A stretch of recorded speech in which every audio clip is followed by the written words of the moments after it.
The truth about the war in Ukraine is that no media news outlet wants to talk about agricultural goods, things that the UK and the EU import, like wheat, sugar, flour, and all of that kind of agricultural stuff, which right now companies can import from Ukraine for a fraction of the UK's price, which means that local farmers in the UK are worse off because they can't compete against cheap imports that is coming from Ukraine. And because that all governments around the world gave Ukraine benefits, now farmers are suffering in the UK, in the EU, and globally as well because of that. I don't understand how and why would any government allow such low price import agricultural goods coming into their countries, because logically speaking that would kill its local farming businesses. It's a no-brainer, and this is something that I'm really questioning all the time. Why would anyone in the UK allow that to happen, knowing that you would kill the local farming population and businesses? Another issue that is really concerning is that because of the 250,000 Ukrainians that the UK accepted, or only the UK, because the same issue applied for the whole of the world. A lot of countries accept that as well. So 250,000 people influx into the UK.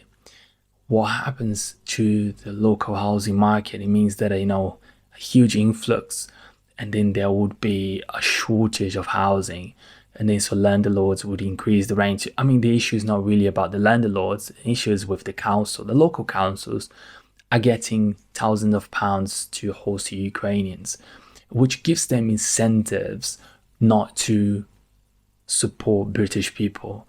And we all know greed and money and stuff like that is very dangerous, because of course now British people are facing homelessness, and at the same time Ukrainians are getting all the housing and the support that they need for the council because they are getting money to do that. So, and what that is money, that is greed, and that is injustices, and then this is what we are seeing in the UK.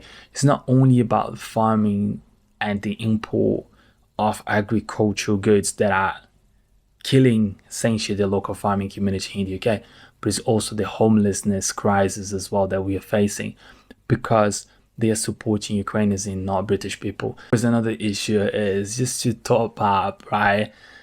The UK has been sending billions of pounds to Ukraine, which is essentially funding the war in Ukraine, which means that the UK is supporting a long extension of that war process.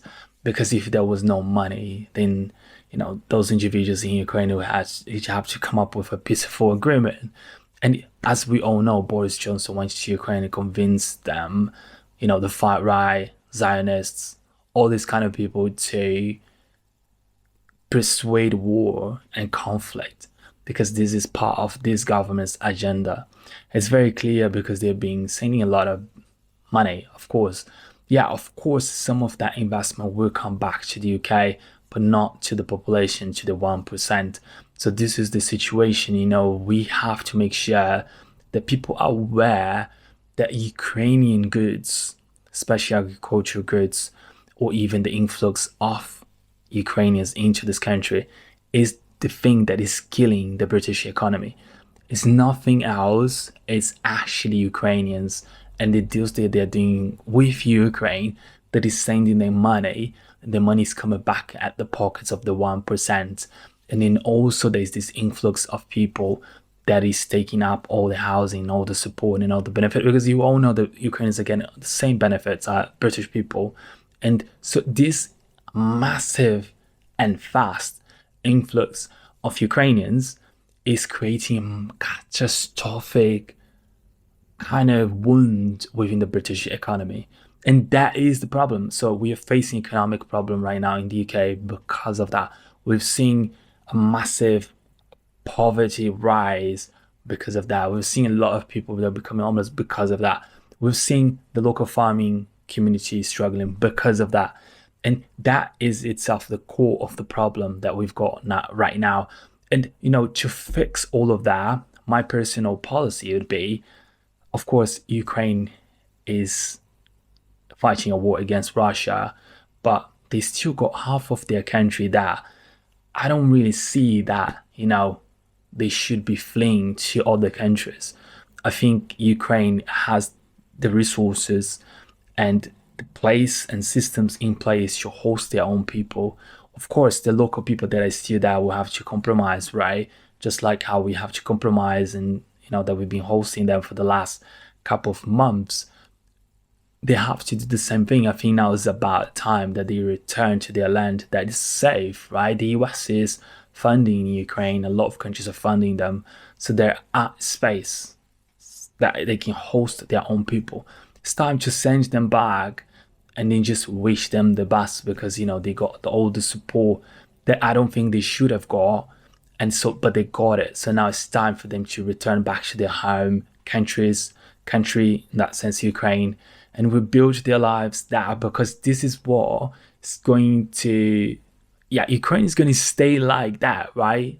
How it is right now. It's not going to change. They're not going to get all their country back. They've lost the war. So now it's time for them to get back to what they've got, because it's not going to be the same. They need to accept that. They're not going to be able to return to their houses where they used to live before, possibly, because this is what it is. They decided to fight a war against Russia. And when you're fighting a war, there are consequences. But I don't think it's down on us, the British people, or even other countries as well, to support them anymore. Because again, they got all the help and support that they don't deserve, but they got it for possibly privilege reasons, right? So they got all the support because, of course, in my opinion, they are white, and this is kind of white privilege. And this is the situation. If you compare also other refugees from different countries, they don't really get any of that. So which is, again, it's because of white privilege. So they've got all the white privilege that they actually know that they could get. So now it's time for us British people to make sure that we send them back to their home country where it's actually safe, where they can actually, build camps and, their own people can host them and they can rebuild their country from this situation that they, have to face moving forward. I don't really think that is our responsibility. But this is the situation. This is what the media news outlets are not willing to talk about, because a lot of recessions and the crisis and the economic issues that we're facing right now is because of Ukraine. And it's just because they didn't want you to sign a peaceful deal with Russia. And this is something that is very important that you understand, because if you watch the news, they're not going to talk about. If you watch the news, they're not going to talk about the homelessness crisis that we've been facing is because of the influx of Ukrainians. But of course, if that was because we are hosting Palestinians, this is what the media news outlets would be talking about all the time. But there you go. So they are lying to you, they're deceiving you, because they know that it's because of Ukrainians. But the problem is they supported that.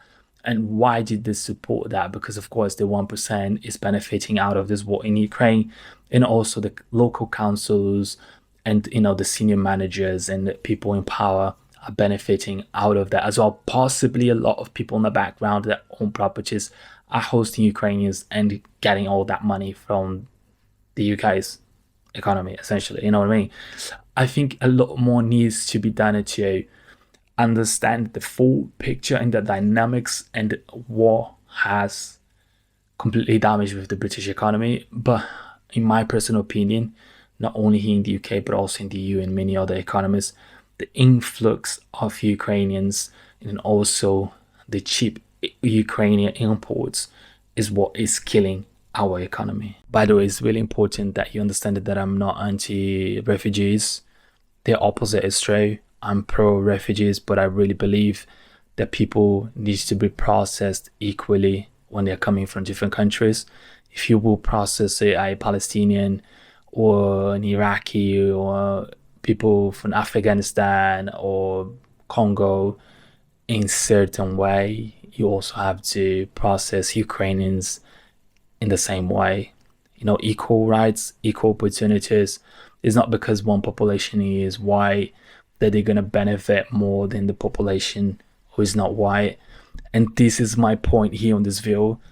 The UK is a far right state, and so for that reason, they're trying to promote a whitewashed agenda, bringing in a lot of white influx of people. And I think that's discrimination, and also the way they treat all the refugees from different countries is terrible. And so why they change their policies when it comes down to Ukrainians, this is something that you need to ask yourself in your local community as well. Why is that Ukrainians go all rights and all benefits that British people have and other types of refugees from different countries don't? This is something that is really concerning, but it tells a lot to us that the British government is a fascist, far right, racist government.